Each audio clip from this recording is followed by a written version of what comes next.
Hello again. This is going to be a journey of discovery. This is an ABS lock that came from a job recently. It was a forfeiture, which meant we had to get in quick. And as you can see, the external side has been destroyed.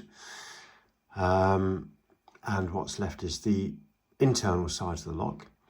The external side on these, not only do they have a magnetic element inside the lock, but they also have a series of trap pins. Normally there's 3 trap pins on each side. And as you can see, they've been circumvented to get this lock open. And on the internal side of the lock, you don't have those trap pins. So the lock is basically incomplete. But it's been kicking around inside my van now for quite a while. And what I wanted to do tonight is, this has been kicking around inside my van as well. This is the new GJ Locks Mark II decoder, or 2-in-1 pick, should I say, for this particular lock. And as you can see, you have the pick wire, and then you have a series of blades that have the magnetic element set inside them. So with this kit comes a whole series of blades, and there are 5 pin positions inside this lock, and there are 5 blades, because the magnet can be in any one of these pin positions. I've got the Mark I pick and it works really well.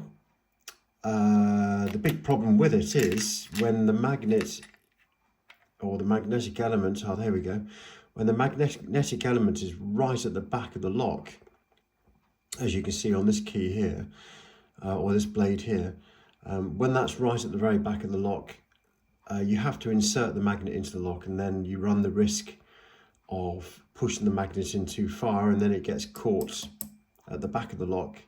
And when that happens, then you can't get the magnet out. So you've effectively failed. So the big risk on the Mark I was that the magnet would get stuck inside the lock, and you had to put it in manually. So this new kit is excellent because with 5 blades and 5 different magnet positions, you no longer need to worry about losing the magnet inside the lock, which is fantastic. So with these locks, the first thing that you need to do is work out which position the magnet's in, and this tool is part of the kit. And you put this tool inside and you run it down the side of the pins, and you feel for where the magnet is within the lock. So here I can feel pin 1, then I can feel pin 2, and there, I don't know whether you can see that, but the pick has just dropped in on position 3, and then position 4 and position 5 are obviously back out again. So in this particular lock, it looks like the magnetic element inside there is in position 3. So if we get the blade for position 3, that's 2, that's 1, 2, that's 4, that's 5. Okay, so it looks like, yes, so position 3 is already inside the pick, which is convenient. I haven't used this before, and so this is the first time that the Mark II is going to be used. So if we pop that pick wire in there,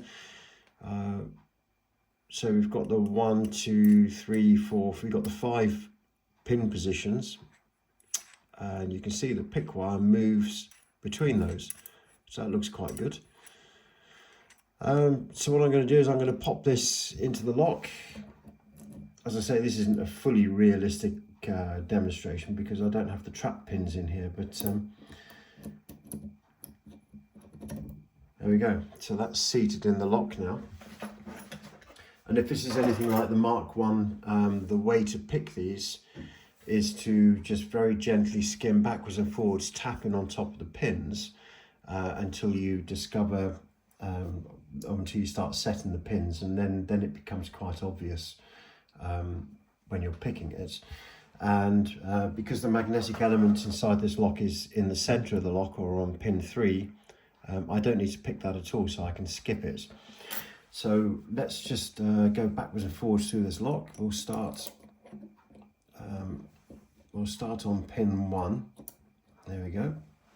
So I'm just going to lightly explore what's going on with these pins. Pin 1 feels pretty dead. Let's go into pin 2.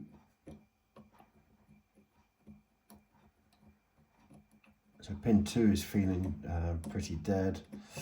Pin 3 we can skip. Pin 4, I got a little click on that actually then.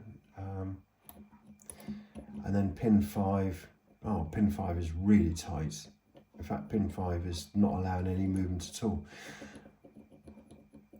Normally in most dimple locks that I pick, where there's a pin that is tight, so the so for example the blade has trouble getting underneath it, that normally indicates to me that's a 0 cut pin.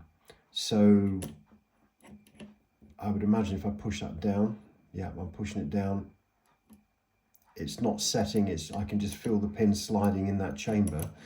And now everything else inside this lock, yeah, is completely loose.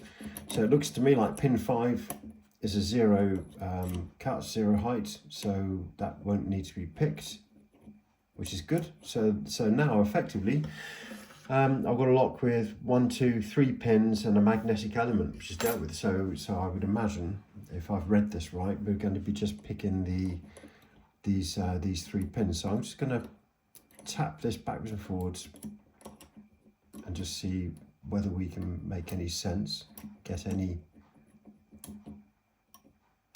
There's a little click there on pin 2. See if we can get any feedback from the lock. So I'm getting a little bit of feedback. So pin 2 has given me a click. Go up to pin 1. Okay, pin 1's tight now. Let's just give that a little tap. Okay, pin 2.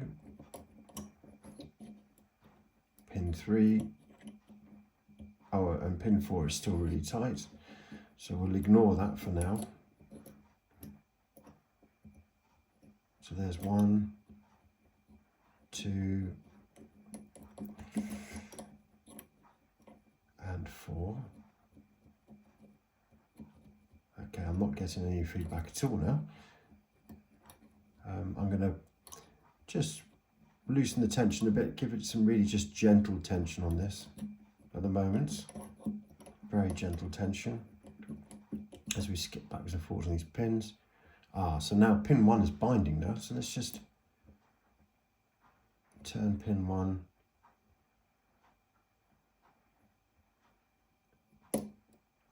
There we go, we've got a really positive click out of that then, and a good turn on the core. So pin 1 was telling me that it needs to be picked. Pin 2 feels picked. Skip over pin 3, the magnetic element. There's pin 4. Nothing. So 1, 2, skip over 3. There's 4. Okay. I've got no access at all now to the top of pin 5. So I would imagine that if I now gently nudge this pick over the top of that, that's not really going to do anything other than give it a 0 height, a 0 lift. There we go. Okay, so now the lock has gone into what can probably best be described as a deep full set, so I must be stuck on a spool pin somewhere. Let's just have a little exploration, see if we can find out where the spool is. Nothing on 1. I'm having trouble navigating through the lock now.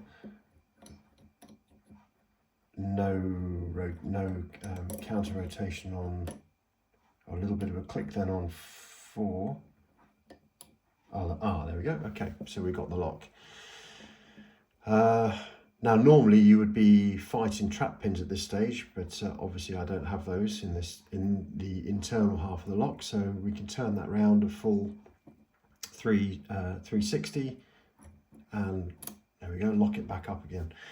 So so that was the pick. So what a clever system. Looking at it, we don't need to worry about the magnetic element leaving us with just 4 pins to pick.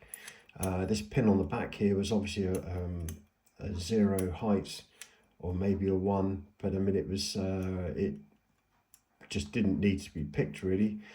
3 must have been a spool, and I think maybe 2 and 1, judging by the number of clicks we were getting from them, they were probably serrated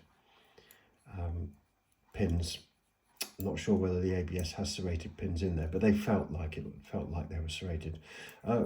Yeah, what a clever tool. So so I'm looking forward to using this in anger out in the field, and having a much better way of opening these without losing magnets inside them. So yeah, great job, good pick. And of course there's no other element, there's no other way of getting into these normally without sticking a magnet inside the lock. So so yeah, solved a lot of problems this has. It's a good Mark II. All right, oh well, thanks a lot guys, bye for now.